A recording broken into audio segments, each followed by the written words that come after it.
Boa tarde, bem-vindo todos ao quarto encontro da série Encontros com a Medicina do Trabalho, uma iniciativa do Departamento de Saúde Coletiva da Faculdade de Ciências Médicas da Unicamp, especialmente voltada para médicos, residentes e egressos em programas de medicina do trabalho, mas também para outros profissionais que querem saber mais sobre a medicina do trabalho.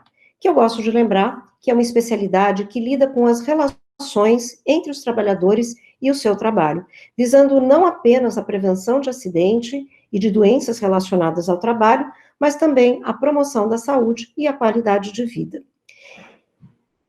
A medicina do trabalho tem por objetivo assegurar ou facilitar aos indivíduos e ao coletivo de trabalhadores a melhoria contínua das condições de vida, seja na dimensão de saúde física ou mental, e a interação saudável entre essas pessoas e seu ambiente social e o trabalho. Nesta série de 12 encontros, nós estamos convidando profissionais que atuam nos mais diversos segmentos e áreas da medicina do trabalho. E hoje nós temos a alegria de receber a doutora Letícia Nobre, que é médica sanitarista, mestre em medicina comunitária, diretora de Vigilância e Atenção à Saúde do Trabalhador da Secretaria da Saúde do Estado da Bahia e diretora do Centro Estadual de Referência em Saúde do Trabalhador, CESAT, de VAST. A doutora Letícia terá 20 minutos para fazer a sua primeira apresentação e, na sequência, como sempre, nós abriremos para perguntas que devem ser encaminhadas aqui pelo nosso bate-papo, tá? Doutora Letícia, seja super bem-vinda, estamos muito felizes em recebê-la hoje, apesar da pandemia, ou até por conta dela, a tecnologia permite esses encontros virtuais, que não são menos amorosos por causa disso. E para a gente começar, eu queria soltar duas perguntas, né? Como é que foi essa sua trajetória profissional até a saúde do trabalhador, essa sua chegada no CESAT, e como é que é o seu dia a dia? O que você faz? Bom, boa tarde, Márcia, boa tarde, Rodolfo, e todos os demais presentes aqui. Agradecer muito o convite, né? Essas conversas, esses diálogos são muito importantes para que consigamos, né, cada vez mais ter encontros e objetivos comuns nesse nosso percurso aí da proteção da saúde dos trabalhadores e trabalhadoras. Então, rapidamente, vou tentar ser rápida, porque, bom, eu sou gaúcha, né, morei muitos anos, e me formei em medicina na Universidade Federal de Santa Maria, no Rio Grande do Sul, e já quando era estudante de medicina, lá na militância estudantil, nós discutíamos, eu entrei na faculdade em 1976, e durante a faculdade a gente discutia que a política de saúde tinha que ser modificada. Então, eram as primeiras discussões da necessidade de ter uma política de saúde mais ampla e universal, e foi aí que começou a ser gestado o próprio Sistema Único de Saúde, né? Nós criamos, na época, um núcleo do SEBS, tínhamos um prazer enorme nessa discussão, porque quem estava à ponta nessa discussão no Brasil era Sérgio Arouca e Davi Capistrano Filho. Então, a gente já discutia essas questões da necessidade, né, de outro patamar, né, de civilidade na política de saúde nessa época. E quando eu fiz o sexto ano de medicina, eu fui para Pelotas fazer todo o sexto ano com o pessoal do Departamento de Medicina Social de Pelotas. Na época tinha Kurt Klotzel, César Vica, Luiz Augusto Facchini e vários outros colegas, né? Então, já desde estudante, eu já não tinha dúvidas de que eu ia trabalhar com saúde pública, né? Esse foi um começo. Depois eu fiz um ano de residência na Secretaria da Saúde do Rio Grande do Sul, em Porto Alegre, naquela unidade de São José do Murialdo, em que formava, né, uma equipe multiprofissional na área de saúde comunitária, medicina comunitária. Não acabei a residência e fui convidada e aceitei o desafio de ir para um projeto de atenção primária à saúde lá em Chapecó, lá na região oeste, as equipes lá de Santa Catarina, da universidade, da secretaria, dirigir um projeto piloto que era da Cooperativa de Agricultores da região de Chapecó. Pegava Chapecó e 8 municípios. Então, lá a gente fazia atenção primária à saúde, tinha agentes comunitários de saúde, tinha uma estrutura de unidades de saúde, antes ainda de se pensar em saúde da família. Quer dizer, já era a proposta da OMS na década de 70, início dos anos 80, de trabalhar com atenção primária à saúde.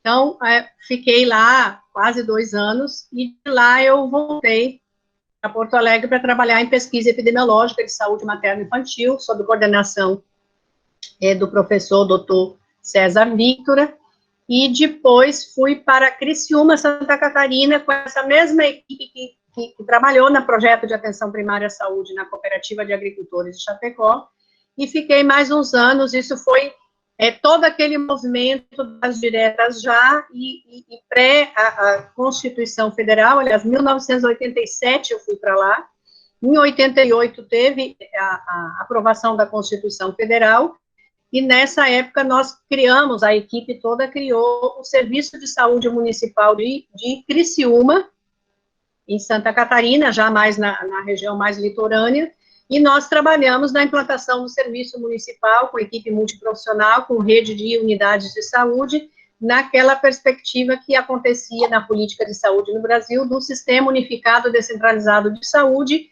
que na Constituição foi denominado Sistema Único de Saúde.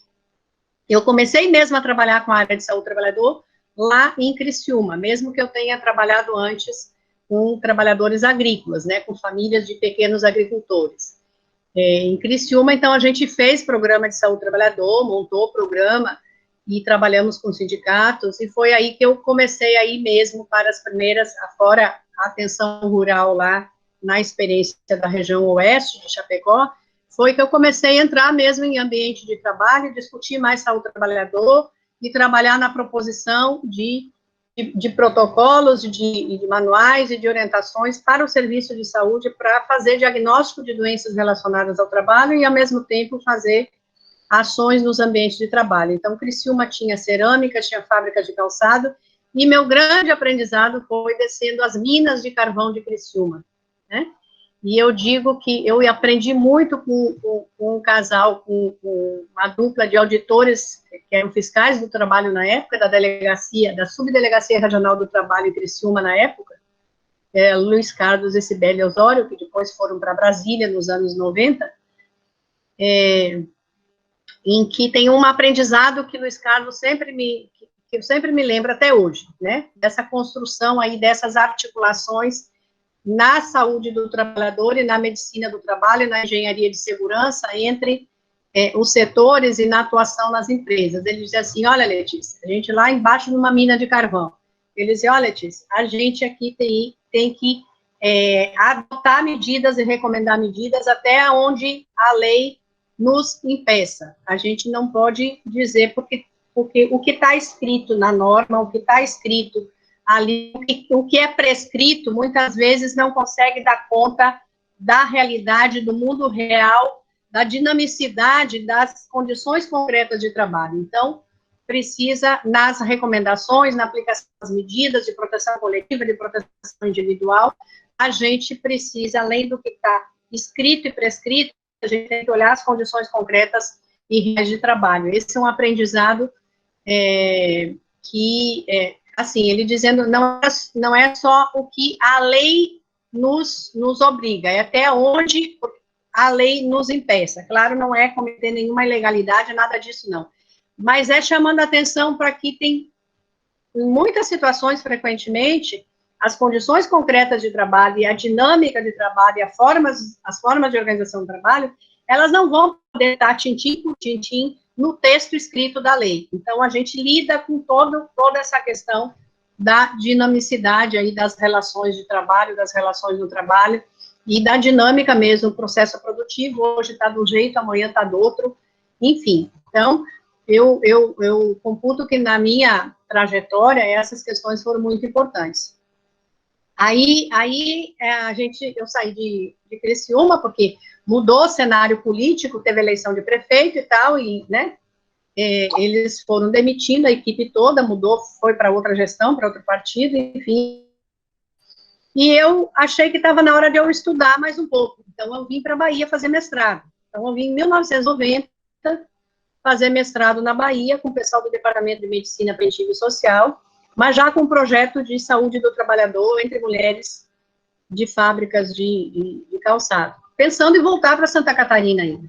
Quando eu chego aqui, o município de Camaçari abre concurso público, e eu resolvi fazer no primeiro ano, aí acabei mudando o projeto, e lá em Santa Catarina o programa não foi mais adiante, então eu acabei ficando na Bahia, e estou na Bahia até hoje.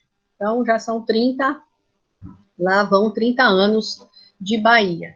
E em 1990, eu fiz, então, concurso público, fazendo mestrado e, ao mesmo tempo, trabalhando no município, na Secretaria de Saúde do município de Camaçari, que é um município da região metropolitana aqui, que tem o polo petroquímico, que estava em pleno processo de ampliação das plantas do polo petroquímico, com toda aquela discussão dos casos de benzenismo, né, dos primeiros casos de leucopenia, de benzenismo, e o pessoal da Delegacia Regional do Trabalho aqui, o pessoal da Universidade, da Secretaria da Saúde, tinha de criar o CESAT também, tem um centro de referência, que é o centro de referência, que é a mesma diretoria que eu coordeno hoje, que eu dirijo, e o CESAT estava também em toda aquela iniciativa dos anos 90 de dar visibilidade ao adoecimento do trabalho e pelo trabalho, né?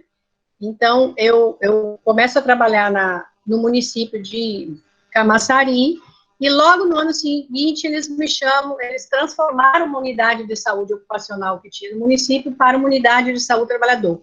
Então, eu entro na unidade de saúde do trabalhador, convidada pela gestão municipal, e a gente monta, então, todo o atendimento de saúde do trabalhador no âmbito do SUS, para trabalhadores do polo petroquímico, e já com muita terceirização, com muitas empresas terceirizadas. Então, a gente já passou a fazer atendimento médico-clínico e também algumas inspeções de vigilância ambiente de trabalho, de mapeamento de risco, de investigação, na época, muito para subsidiar a avaliação médico-clínica para fazer o diagnóstico e identificar a relação com o trabalho do adoecimento. Muitos casos de perda auditiva, casos de intoxicações químicas, de leucopenias, né?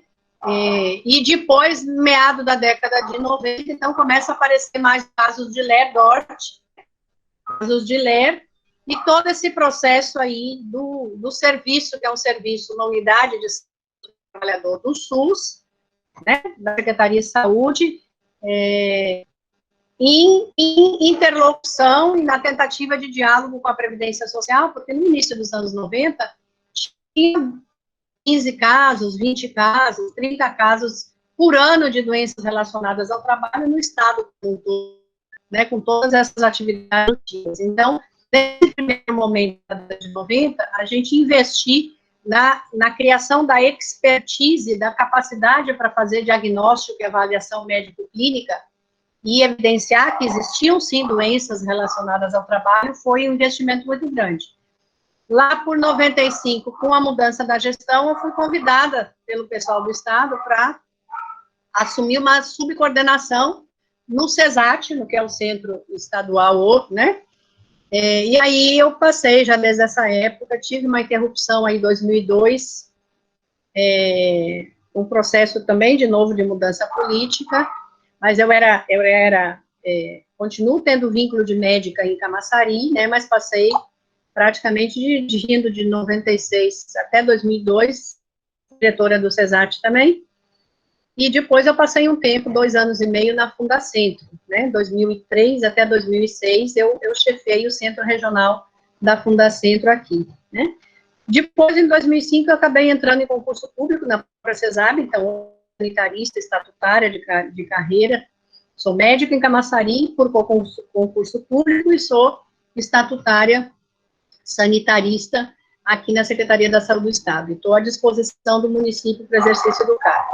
O que nós fazemos, né, o CESAT tem até, a gente publicou livros, a gente fez, nesse processo todo, a gente sempre buscou se articular com a universidade, com as outras instituições, com o Fundacentro, com as delegacias regionais, a Delegacia Regional do Trabalho, a atual Superintendência Regional do Trabalho, e a gente, nesse processo de construção da saúde do trabalhador no âmbito do Sistema Único de Saúde, a gente sempre dialogou e foi aqui no Estado, junto com centros de referência de São Paulo, né, Programa de Saúde do Trabalhador do Rio de Janeiro, alguma coisa em Minas Gerais, depois o próprio em Santa Catarina também, eles criaram, né, retomaram, ou criaram outra proposta também de implantação de saúde do trabalhador no serviço público, mas a gente, desde os anos 90, de 92 mais especificamente, eu, né, e a minha equipe, a equipe com quem eu trabalhava, e aqui a equipe do CESAT, trabalhamos participando bastante dos grupos de trabalho, das comissões e das assessorias lá junto ao Ministério da Saúde. Então, tem todo um corpo aí de portarias, de normas técnicas, de instrução normativa para vigilância, a própria Política Nacional de Saúde do Trabalhador e da Trabalhadora, que foi publicada em 2012, né, 24 anos depois da Constituição Federal, foi uma construção conjunta, coletiva, de não só da gente aqui da Bahia, mas de vários outros estados, né. Então, protocolos, manuais de vigilância e saúde do trabalhador, a linha de trabalho que começou lá também em São Paulo, e aqui na Bahia a gente também, logo em 1995, começamos a fazer as primeiras investigações de acidentes de trabalho, na época com óbito acontecido na região metropolitana. Então, se instituiu toda aquela metodologia de avaliação, de investigação dos acidentes de trabalho, que hoje já está bastante modificada e ampliada e melhorada, mas a gente usou no início uma adaptação da metodologia de árvore de causas, né, que o próprio professor Idelberto, Rodolfo, o pessoal aí de São Paulo, tem desenvolvido muito, né, tido um papel muito importante. A gente fazia essas investigações aqui a partir já desde 1995, então tem um acúmulo da nossa equipe de investigar acidente de trabalho com óbito e acidentes de trabalho graves, né, e adotar recomendar, né, as medidas de prevenção, de medidas coletivas, de engenharia de segurança e acompanhamento. A gente já tem aí esses anos todos nessa experiência, e também a gente trabalhou durante muitos anos, o CESAT tem ainda hoje um ambulatório, uma equipe, uma parte da nossa equipe voltada para acolher. Atualmente, antes era porta aberta praticamente, por encaminhamento do sindicato, de outros serviços de saúde e da própria Previdência Social, mas atualmente eles vêm pelos municípios, pela equipe. A Bahia hoje tem 15 centros regionais de referência em saúde do trabalhador, então essa rede de centros de referência também encaminha para a gente os casos mais complexos, né, e a gente está trabalhando muito atualmente com essa interlocução para fazer com que a própria atenção básica, as equipes de saúde da família, atenção básica nos municípios e nas regiões de saúde, elas identifiquem que a clientela que eles atendem, as famílias, as pessoas, os homens, as mulheres, adolescentes, até crianças, eventualmente, porque também trabalham, identifiquem se quem trabalha não trabalha, e que identifiquem, façam a suspeita de possíveis de relação com o trabalho, do que eles estão atendendo, inclusive, na rede de atenção básica, na rede de saúde da família. Então, eu tenho, hoje, comigo, uma parte da equipe, né, algumas técnicas trabalhando também junto com a universidade, em projetos junto com o município, com o Sereste Regional, em criação, né, de orientações, de protocolos, de metodologias, de como a gente garante a inserção das ações de saúde do trabalhador a partir da rede de atenção básica. Temos também, continuamos trabalhando até hoje com a vigilância em ambientes e processos de trabalho. Oi, Beth, tudo bom? Que bom te ver. Com a vigilância de ambientes e processos de trabalho, já tivemos, ao longo desses anos de desenvolvimento, a gente tem trabalhado com vigilância e avaliação de saúde, e assistência e avaliação clínica diagnóstica, né, e com vigilância em ambiente de trabalho, com atuação intersetorial. Por exemplo, população exposta a amianto, a gente tinha uma antiga mina de amianto, tem tá lá o passivo ambiental ainda e a saúde. Na região sudoeste do estado, tínhamos fábrica de amianto, que agora já substituiu o amianto, fábrica de telhas, né? Fábrica da Eternit na região metropolitana. Então, a gente acompanha coortes de trabalhadores e, atualmente, a equipe está, junto com os sindicatos, identificando ex-trabalhadores de empresas que trabalhavam aqui nesse polo industrial da região metropolitana, que já trabalharam durante muitos anos com amianto, inclusive muitas dessas empresas já fecharam, mas os trabalhadores continuam com esse passivo de não ter tido a sua avaliação de saúde. Então, a gente tem esse trabalho, né, articulado com os sindicatos de acompanhamento da população exposta a amianto. Como nós temos um trabalho também, um projeto, na verdade já é praticamente um programa, junto com a Vigilância em Saúde Ambiental, junto com o nosso centro aqui de Informação e Assistência Toxicológica, o CIATOX, aqui da Secretaria da Saúde do Estado, que nós temos todo um programa de vigilância da saúde de população exposta a agrotóxico, por exemplo, né? Então, aí a gente trabalha muito com o pessoal da agricultura, né? O estado da Bahia é um estado que tem o maior percentual de trabalhadores inseridos em atividade agrícola do Brasil. A atividade agrícola, tanto a agricultura familiar quanto o agronegócio, são atividades econômicas importantíssimas no estado. Então, nós já tivemos trabalho que continua sendo acompanhado, por exemplo, de mapeamento de riscos em várias fábricas de calçado, desde fábricas de menor porte até fábricas maiores, né? Com identificação, entramos lá pensando em fazer vigilância de exposição a solventes e vigilância do câncer ocupacional, mas descobrimos que, ao mesmo tempo, as fábricas tinham muitos problemas de organização do trabalho, né, de repetitividade. Então, foram pessoas jovens que começaram a trabalhar nas fábricas e logo passaram a desenvolver casos muito graves de LER-DOT, com incapacidade acontecendo com 18 meses de trabalho, com 20 meses de trabalho, em pessoas com menos de 30 anos de idade, com incapacidades, alguns casos até permanentes, né, e também com problemas de saúde mental relacionados às questões da organização do trabalho, às exigências de produtividade, de cargas das relações, né, de comando e de chefia. Então, a gente, a partir de um mapeamento de risco, pensando que nós iríamos encontrar muitos problemas, encontramos mesmo muitos problemas, inclusive nas fábricas que utilizavam robôs, fábricas de calçado de tecnologia de ponta. A gente via aquelas bombonas de solvente de cola para colar as soladas dos sapatos, abertas no ambiente sem proteção, sem capela, sendo misturadas ali, não numa sala separada, enfim. Então, a gente tem aí uns 20 anos de acompanhamento de fábricas de calçado.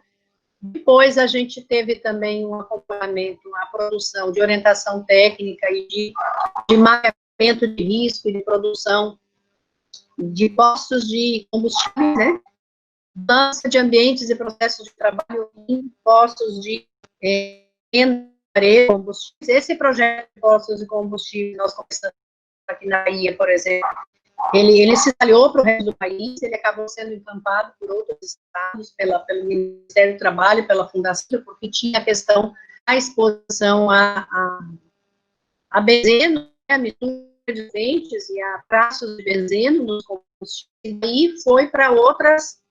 Agora, a exposição química também foram para outros fatores de riscos e questões, inclusive, de acidentes, de violência, de atropelamentos, enfim. Então, a gente, ao longo desses anos,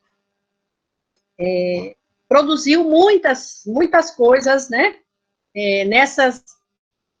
voltadas à vigilância em saúde e também à saúde, tanto a partir de patologias específicas, né, quanto a partir de ramos de atividade econômica, eram ramos que são importantes do ponto de vista econômico, do ponto de vista de seguir critérios epidemiológicos, sempre do ponto de vista de serem com maior frequência de acidentes graves, ou com maior morbidade, maior mortalidade, ou maior gravidade, tipo, né, as exposições que levam a alguns tipos de cânceres que podem ser relacionados ao trabalho, né, cânceres ocupacionais. A gente também começou a produzir, inclusive, né, essas publicações que eu estou falando, algumas delas estão todas no nosso site, o protocolo de saúde mental e trabalho, né, e essas produções, ela tem sido todas sempre procurando articular o envolvimento da nossa clínica, a partir da experiência né, de vigilância, de inspeção, de assistência, de avaliação clínica diagnóstica, e também articulando quem está na rede, lá nas regiões de saúde, nos municípios, e articulando outras instituições. Então, uma ação técnica nossa que está lá, ela levou esse tempo todo de produção do conhecimento, das práticas, da discussão, da discussão. Claro que ela sai cada, a gente continua também para que ela seja ampliada, modificada, atualizada, né? Letícia, até me desculpa te interromper, que nos últimos 2 minutinhos nós tivemos um pouco de falha no seu áudio, que não comprometeu a compreensão das palavras, mas só para sinalizar que talvez a gente esteja com uma conexão um pouco prejudicada aí, né? E só para sinalizar também que eu já estou com 6 perguntas aqui na tela, tá? Para você me dizer quando que eu começo a liberar as perguntas. Tomara que não caia. Minha conexão com a internet nesses últimos tempos aqui tem sido muito problemática. Eu espero que não caia. Mas acho que já pode começar com as perguntas. Podemos? Então, assim, até porque, primeiro, assim, a gente recebe as pessoas com muita alegria aqui nessa série de encontros, mas também com um certo grau de constrangimento, porque 50 minutos é muito pouco, né? Mas vamos lá, eu acho que é uma experiência bacana e que esse seja o primeiro de muitos outros encontros com você. Mas eu tenho aqui perguntas da Lorena, né? A Lorena fez 2 perguntas que eu vou juntar, tá? Ela pergunta, na verdade, ela pergunta várias coisas, meu Deus. Ela pergunta assim, olha, gostaria de saber como a senhora vê o futuro dos Serestes e da política nacional de saúde do trabalhador e da trabalhadora, tá? Eu vi que você comentou, na verdade, a política nacional de segurança e saúde no trabalho, talvez seja interessante falar um pouquinho disso também. Então, futuro dos Serestes, futuro da política, e Lorena preocupada com o futuro, também pergunta assim, e o futuro no campo de trabalho dos médicos do trabalho no SUS, né? A gente sabe que Lorena é uma entusiasta aí do trabalho do Sereste, e no fundo, acho que ela está perguntando se ela vai conseguir trabalhar com você, tá? E o professor Sérgio está perguntando aqui da sua experiência nos serviços, na relação com os serviços médicos das empresas de Camaçari. Quais seriam as suas recomendações, com base nessa experiência, para uma maior integração entre a saúde do trabalhador no SUS e as empresas? Tem mais pergunta, mas eu vou te dar uns minutinhos para responder, depois eu retorno. Bom, em relação ao futuro dos Serestes, a gente está numa situação política atualmente de muita ameaça, né? Uma situação muito complicada em que diversas áreas de políticas públicas têm sido desmanteladas, né? A gente não tem garantia, na minha avaliação, garantia nenhuma de que nós conseguiremos manter ou avançar, porque, na verdade, a gente precisamos de mais recurso humano, de mais financiamento, de mais apoio e de uma rede de Serestes maior. Nós temos Serestes em metade das regiões de saúde do país, a gente precisaria ter o dobro para ter realmente abertura na região de saúde, porque não é que ele seja um locus, um local, uma instância da rede SUS que é de retaguarda técnica para ações de assistência, vigilância e promoção da saúde. Então, temos muitos municípios pequenos, tem que ter essa perspectiva perspectiva da regionalização. Agora, do ponto de vista das ameaças, uma orientação do federal paulatinamente destruindo as políticas, né? A única que eu posso dizer, sim, continua a luta pelos direitos dos trabalhadores e trabalhadoras, a luta pelos direitos à saúde e a luta em defesa do Sistema Único de Saúde. Essa é coisa muito candente, como deve continuar a luta pelo retorno a muitos direitos previdenciários que já foram retirados e pelo trabalho, né, inclusive o próprio trabalho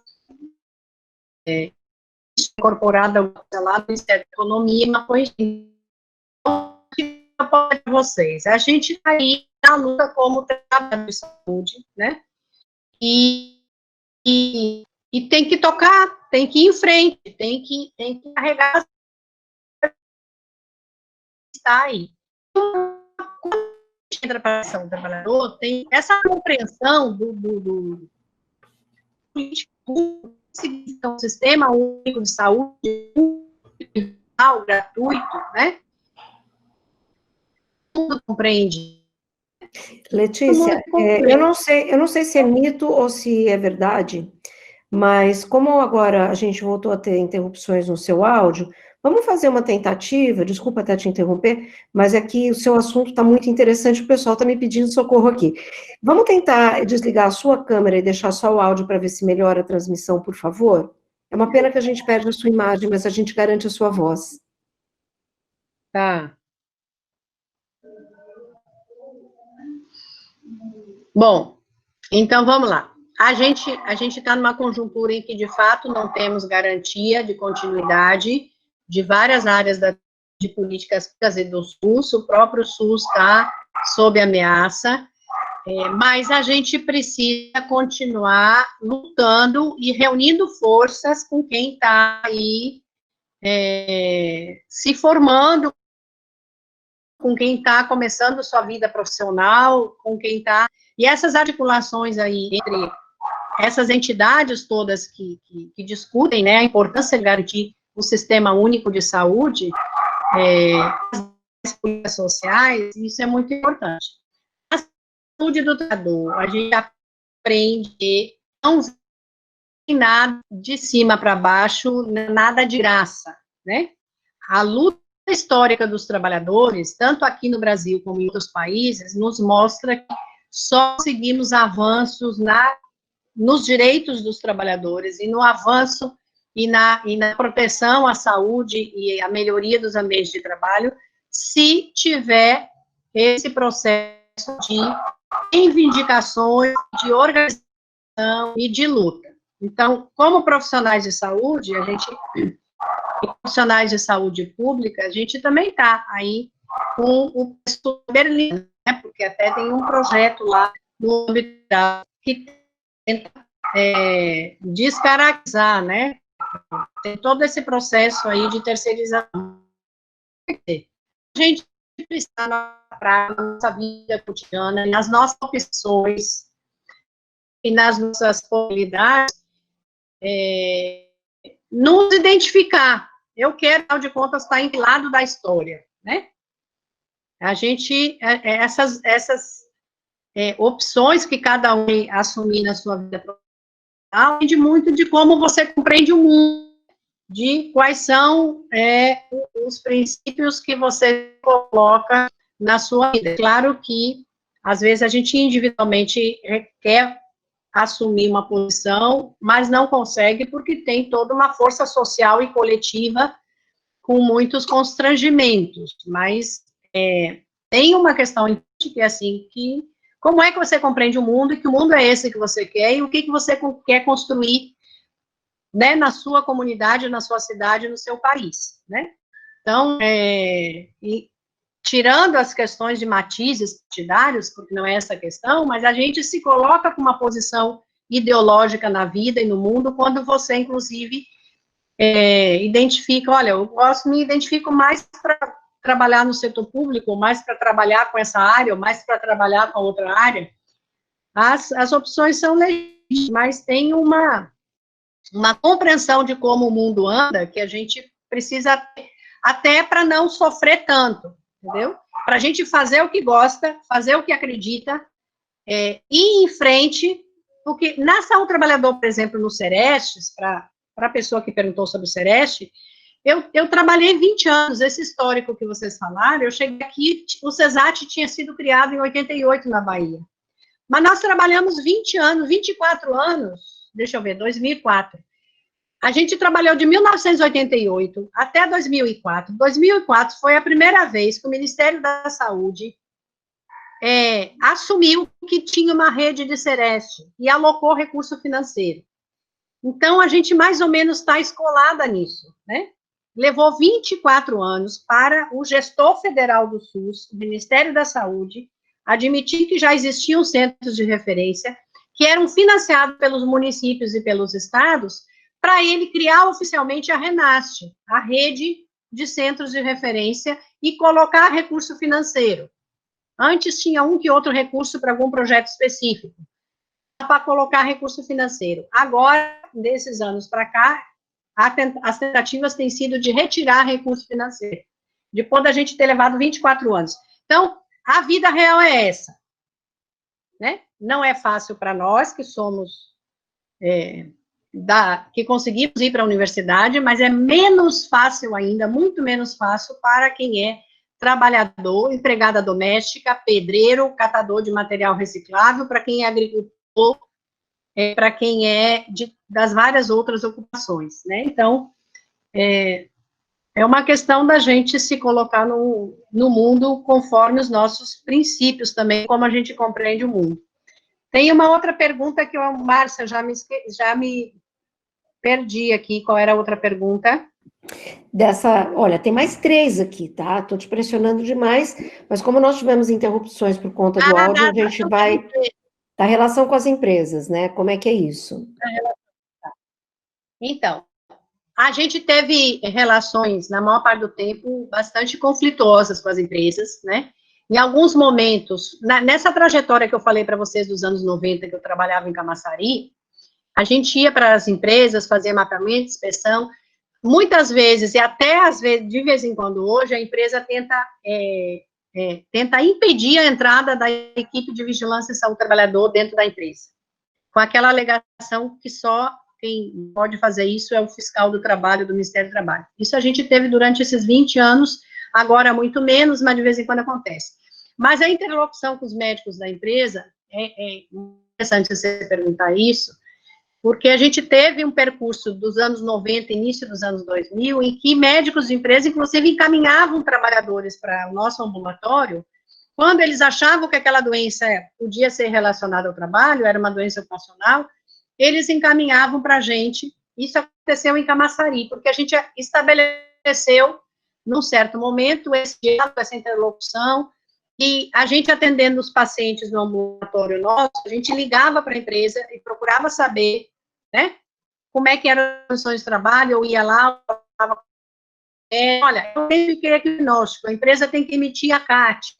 Então, quando a gente está mais próximo do local onde a empresa está, essa interlocução pode e deve ser feita. Mas, na maior parte das vezes, a gente sempre teve muita resistência. A gente sempre teve médicos que eram os que mais lideravam a região, médicos de empresas maiores, ou até do polo petroquímico, eles faziam um esforço muito grande para dizer que aqueles diagnósticos que fazíamos no centro de referência estavam errados, eram equivocados, eram doença ocupacional. Uma vez eles me deram aqui, o pessoal da Sociedade Baiana de Medicina do Trabalho, para ir apresentar um balanço, né, fazer uma discussão lá, como que o CESAT fazia os diagnósticos de doenças relacionadas ao trabalho. Eu dei toda a metodologia, nossos manuais, nossas orientações técnicas, o percurso todo,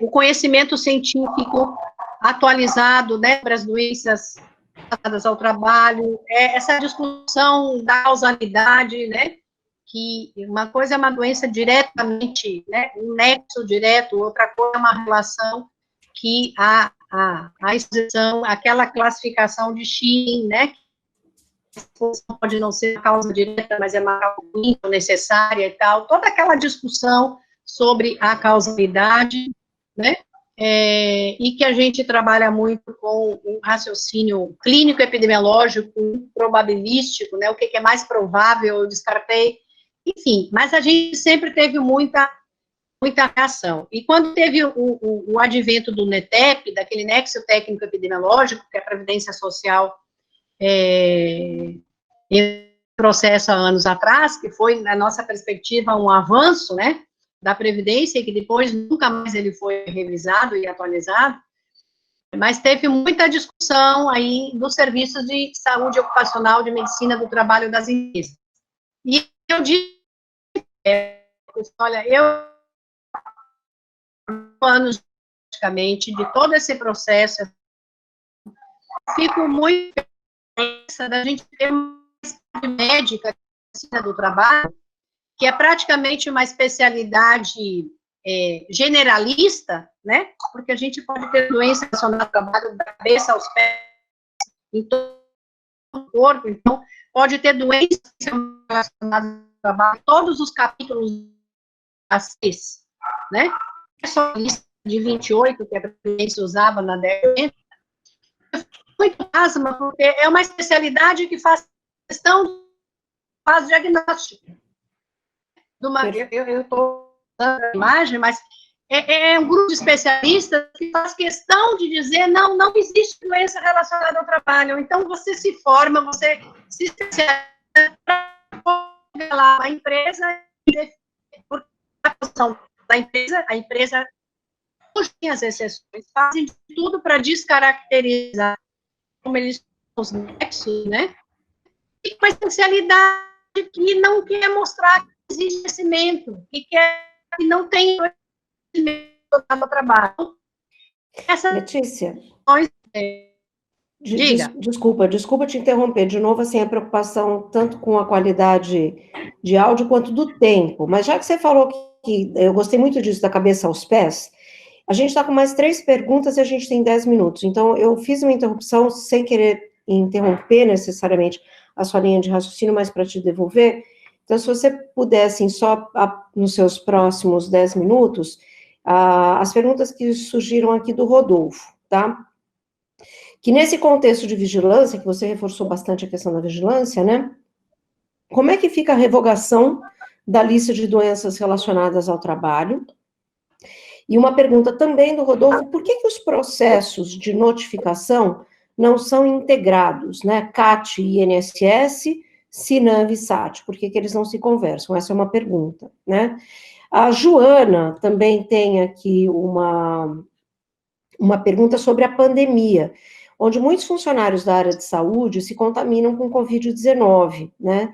Em relação às sequelas desses funcionários, isso não deixa de ter sido pela exposição ao vírus, e aí ela quer saber quais são as intervenções. Eu lembro que o CESAT tem publicação sobre isso, inclusive, gente, aqui no chat eu coloquei o link do CESAT, então talvez seja interessante falar. O professor Sérgio também tem uma pergunta, mas como o professor Sérgio já fez a pergunta anterior, eu vou me dar a liberdade de pular, e desculpa, Sérgio, mas eu vou focar nas perguntas aqui do Rodolfo e da Joana, que já dão pano para manga, e a Beth cumprimenta aqui, você está com a gente e compartilhar essa sua experiência. Tudo bem? Podemos seguir ou você quer que eu repita as perguntas? Não, podemos seguir. Basicamente são 3. Diga, repita então. Revogação, a sua opinião sobre a revogação da lista. Por que os processos INSS e VSAT não se conversam, tá? E o que você poderia dizer a respeito da Covid relacionada ao trabalho, em especial dos trabalhadores da área de saúde, o que o CESAT tem feito? Primeiro, pegando a questão da Previdência e das informações e instrumentos de informação. A Previdência Social, a gente tem essa relação interinstitucional, cada instituição tem suas lógicas, né, seus instrumentos e suas atribuições legais também, né? Então, eu acho que é possível, sim, desejável, em outros momentos históricos, em algum momento lá da década de 90, e depois agora nos anos 2000, na gestão, nos anos 2003, a partir da gestão, das duas gestões de Lula e depois de Dilma, a gente conseguiu uma articulação muito melhor com a Previdência Social, tá? Eu acho que poderia a Previdência tranquilamente, por exemplo, assumir que as ligações do SUS, né, as notificações do SUS, elas sejam incorporadas e assumidas também como, porque são de autoridade pública, né? Agora, lembrar que mesmo que a gente conseguisse articular, essas instituições, elas têm parâmetros legais, né, e ações legais diferentes. O Sistema Único de Saúde, ele precisa pensado, ele tem universalidade, ele tem que atender todos os trabalhadores, sem tipo de trabalho, carteira assinada ou não, formal, informal, precarizado, terceirizado, o que seja. E ele trabalha uma concepção de trabalho que é um pouco mais ampliada, que é a concepção da saúde coletiva, do que a relação que a Previdência Social utiliza.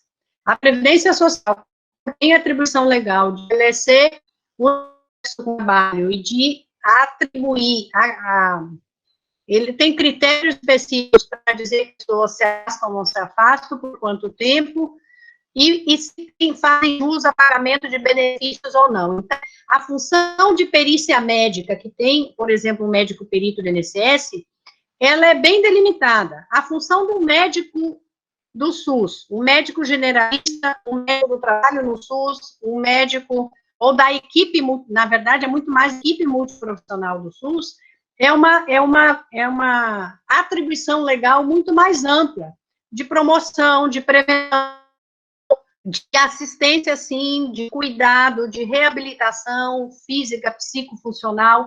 Então, a gente tem atribuições legais diferentes, tá? Então, agora, é desejável, sim, que a gente consiga um ambiente político, né, institucional, de cooperação, de solidariedade e de complementariedade. Infelizmente, isso acontece, ou de forma mais adequada, ou acontece, a depender de quem está na direção dessas instituições, desses órgãos e desses governos, né? Então, ela não acontece assim por acaso, a gente tem condição, sim, de ter muito mais interlocução. Há anos a gente faz vigilância de ambiente de trabalho, por exemplo, e começou a encaminhar para a Previdência os processos de ações regressivas, em casos de acidente de trabalho, de negligência, de adoecimento. Então, é possível, sim, trabalhar de forma complementar, isso depende dos dirigentes e depende da cabeça, inclusive das equipes técnicas de cada instituição, tá? Não é uma coisa que aconteça só porque você fez lá, botou no papel uma nota, uma orientação técnica e tal, né? Já tivemos tempos históricos muito melhores nessa articulação interinstitucional, né? Teremos que recuperar isso, isso está dentro da perspectiva de luta daqui para frente, né? Porque não é possível ter essa disparidade tão grande assim. A outra questão da lista de doenças, assim, ó, a lista de doenças levou 20 anos para ser revisada, ela é muito importante hoje, né? Ela era importante já antes, mas eu queria dizer para vocês assim, a lista de doenças é um instrumento técnico, né? E gerencial importante para a área de saúde do trabalhador, importante para a vigilância de saúde do trabalhador, e na época, a própria Previdência Social, em 1999, incorporou essa lista, porque a revisão foi mais ou menos combinada também com a Previdência Social na época, né? Então, o Ministério da Saúde fez a revisão em 99 e a Previdência, de forma razoavelmente tranquila na época, incorporou isso no seu decreto, aquele decreto 3048, porque a lista anterior da Previdência só tinha 27 agentes, né, de exposição, e não era essa lista bem ampla. Esse processo da lista agora, ele foi super importante, foi um processo muito produtivo, que articulou muitas representações, um processo sério, né, E o que eu diria para vocês? É uma lástima que a gente tem um ministro que publicou a lista e no dia seguinte despublicou, revogou, né? O que a gente precisa fazer agora? Independente da revogação da lista, e é isso que quem está na vida real, nos serviços e nas empresas também, atuando, pelo menos com compromisso profissional de defender a saúde dos trabalhadores, independente deles terem revogado aquela lista, eu espero que isso se reverta por toda a pressão social que está acontecendo, que isso reverta, mas independente daquela lista, ele não tirou o benzeno da gasolina, ele não tirou o agrotóxico da aplicação lá da plantação de banana, o fungicida, ele não tirou a repetitividade, ele não tirou a máquina que causa amputação. Então, o que eu diria para vocês, assim, a vida real é feita disso. Agora, a gente tem que se comprometer com um lado ou com o outro, ou fazer de conta que está no meio, e esse fazer de conta que está no meio é a mesma coisa que deixar de se comprometer, entendeu? Porque o adoecimento dos trabalhadores vai continuar com lista ou sem lista. As condições de trabalho vão continuar adoecendo trabalhadores com lista ou sem lista. E quem está atendendo os trabalhadores na atenção básica, no serviço de saúde, no SEREST, na urgência e emergência, esses trabalhadores vão chegar lá e eles precisam ser cuidados. Então, a empresa pode até dizer, chamar um advogado, porque eles chamam advogado. Logo que a gente vai fazer uma discussão com alguma empresa, eles chamam advogado. Eu fico dizendo em audiência do Ministério Público, não chama advogado, não. Eu quero discutir com o médico e com o engenheiro aqui. Me bota a equipe de saúde ocupacional da empresa para discutir, porque ficar chamando advogado já é um atestado da empresa de que ela não quer assumir, né? Ela quer, enfim. Então, mesmo que a lista seja revogada, do ponto de vista do conhecimento técnico-científico que nós temos hoje, do ponto de vista das exposições que os trabalhadores têm nos seus ambientes de trabalho, nós vamos ter que continuar fazendo o nosso trabalho. Nós temos que nos esforçar para fazer um trabalho de qualidade, para fazer os diagnósticos, porque com a lista anterior também, mais da metade daqueles diagnósticos que estavam na lista anterior também nunca apareceram no Brasil até hoje.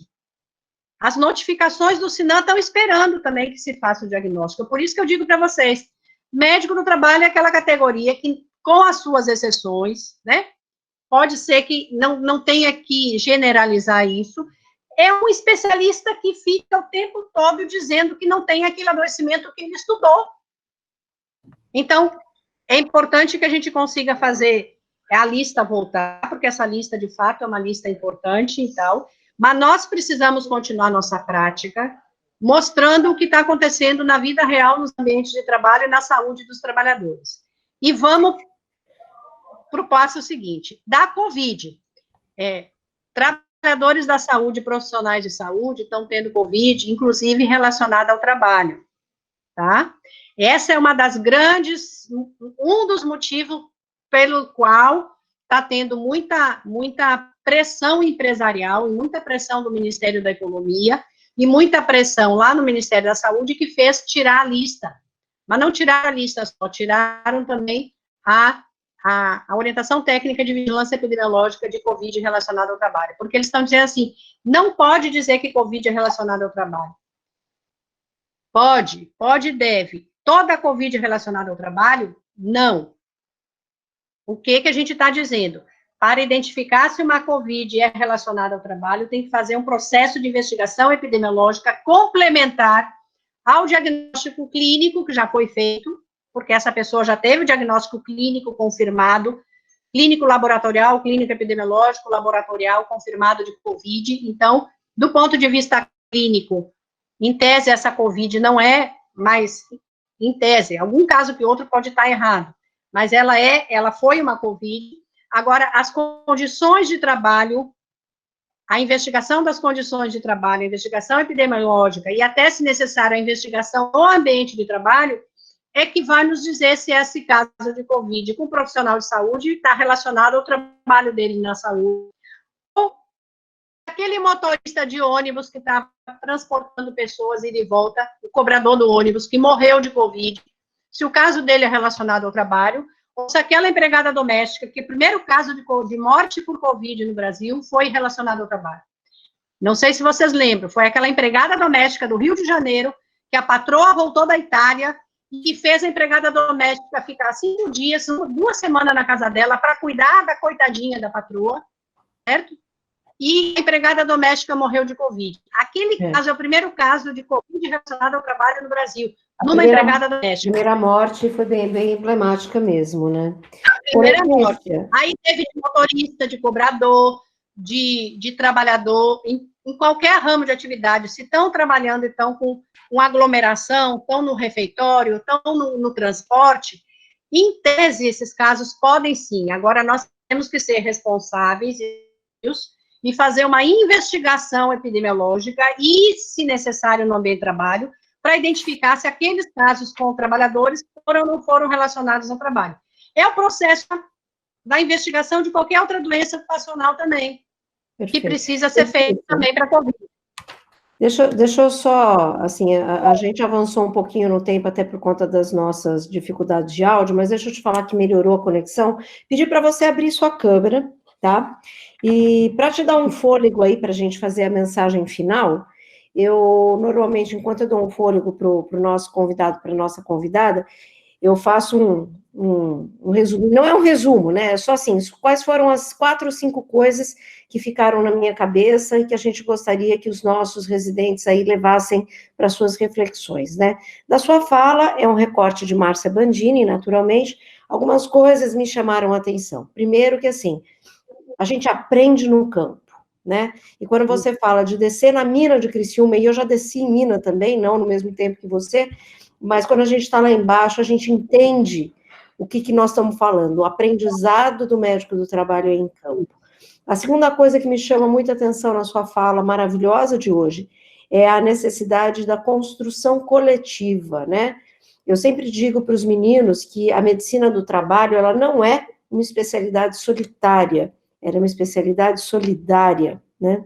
Terceira coisa, assim, essa sua fala sempre me impressiona muito, né? Nós vamos até onde a lei nos impeça. Então, gente, cumprir lei não é nada mais do que obrigação, é só o começo obrigatório, né? Nosso compromisso é ir muito além disso. Uma outra fala, e para finalizar o quarto ponto que eu destaco, né? Com lista, sem lista, com lei, sem lei, com política, sem política, o importante é que o trabalhador precisa ser cuidado. E esse é o nosso compromisso como médicos, independente do cenário que a gente está vivendo. E para fechar e passar para você dar a sua mensagem final, eu vou resumir a sua fala linda de hoje numa frase do professor Naumar de Almeida, que ele diz: saúde é política. E é mesmo, né? Então, Letícia, sua fala final. Me desculpa precisar terminar esse encontro, eu queria que a gente tivesse mais tempo, mas muito obrigada. Me desculpa vocês, Márcia, quando eu começo a falar, eu me entusiasmo com essas coisas e... Então, vamos corrigir o Naumar? Vamos corrigir o Naumar? Saúde é política e também é paixão. Então, devolvo para o seu discurso apaixonado. Porque eu acho que a paixão está dentro da política também, né? Não, eu sou dessa velha guarda, então. Quem lembra de Berling, nosso grande mestre italiano, né, que escreveu, eu aprendi saúde trabalhador lendo os livros de Berling, de Capistrano, de Arouca. Berlinguer tinha um livro maravilhoso em política, né, medicina das fábricas, né? Então, a gente tem aí, nesse processo histórico, eu acho que uma coisa importante, assim, é importante, sempre temos que conhecer a história, aprender com a história e resgatar a história, né? E saúde, e o Sistema Único de Saúde, por exemplo, e saúde, não é restrita à medicina, não, mas é saúde mesmo. A saúde coletiva, ela é a política que tem que ter toda essa argumentação, todo esse ancoradouro aí, né, de questões técnicas, gerenciais, e de a gente ter capacidade de olhar a vida real, né, a vida real da nossa população, com todo o conhecimento da população, com todas as características sociais, econômicas, culturais, né? O que acontece nos territórios, né? Certamente é diferente eu trabalhar com um trabalhador rural lá na região oeste de Santa Catarina, que naquela época já tinha lá todo aquele regime de comodato lá com a sadia, com a perdigão e tal, e olhar pequeno agricultor, agricultura familiar aqui na Bahia, e estou tomando isso só como exemplo. Então, assim, a gente, para ser bom médico, para ser um bom profissional, um bom técnico do Sistema Único de Saúde, ou para ser um bom técnico de saúde, em qualquer lugar que a gente esteja, né? É importante a gente conhecer essa história, é importante a gente se ver, assim, trabalhar com o que a gente acredita, com o que são os nossos princípios, e trabalhar com o que nós gostamos de fazer e tal. Então, essa história de você dizer política é paixão e tal, realmente sim, né? A gente sofre. O trabalhador da saúde tá submetido a muito estresse, né? Ainda mais esse tempo de pandemia está sendo assim, nós vamos ter que escrever muito e publicar muito e fazer muito esse diálogo, né, de troca de experiências, porque ao mesmo tempo que são experiências dramáticas, têm sido experiências as mais inspiradoras possíveis, né? Eu disse para o pessoal, assim, a nossa equipe aqui da rede, que eu tenho 15 serestes e 30 técnicos de referência das regionais de saúde, da estrutura da Secretaria do Estado, eles nunca trabalharam tanto, nunca foram tanto para a rua, nunca fizeram tantas inspeções em ambiente de trabalho para ir lá para ver como é que estão. É verdade. E nesse processo, diga-se de passagem, as empresas, no geral, têm sido muito receptivas, porque a partir do momento que compreenderam que tem uma contribuição delas, porque a pandemia é geral, generalizada, mas afeta também o setor produtivo, esse diálogo ficou, de certa forma, se abriram, né, algumas porteiras para ter esse espírito mais de colaboração, né, entre a autoridade sanitária, os técnicos, as equipes de saúde e o que as empresas estavam correndo também para implementar de medida coletiva e individual de proteção. Então, realmente, saúde a gente está com a vida social, cultural, econômica, e saúde do trabalhador, ela sintetiza isso tudo, né? É verdade. Porque a gente lida com o conflito que está o trabalho, a gente lida com diversos tipos de conflito, não que outras áreas também não lidem, mas isso está no nosso cotidiano. Então, é aquilo que alguém falou, assim, a gente tem que dizer assim, ó, eu estou trabalhando numa posição em que eu tenho responsabilidade e obrigação de trabalhar para a proteção da saúde das pessoas, e nesse caso nosso, dos trabalhadores e trabalhadoras.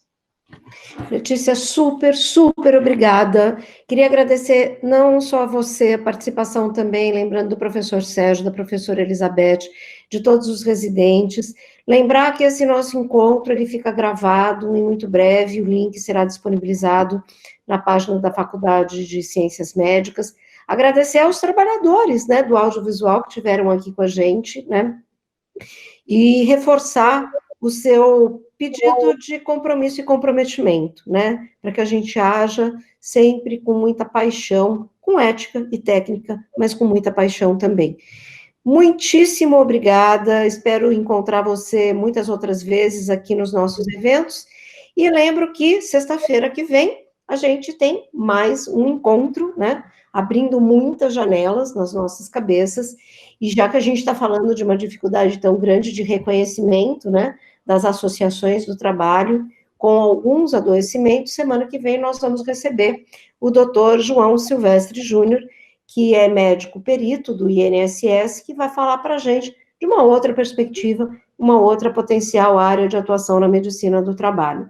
Gente, desejo a todos um excelente final de semana, um ótimo feriado. Lembrando que dia 7 de setembro é dia da independência, mas liberdade tem outras dimensões para a gente pensar, tá bom? Letícia, muito, muito obrigada. Um abraço enorme. E eu espero que em breve eu possa estar na Bahia aí com você, tá? Beijo. Tá ótimo.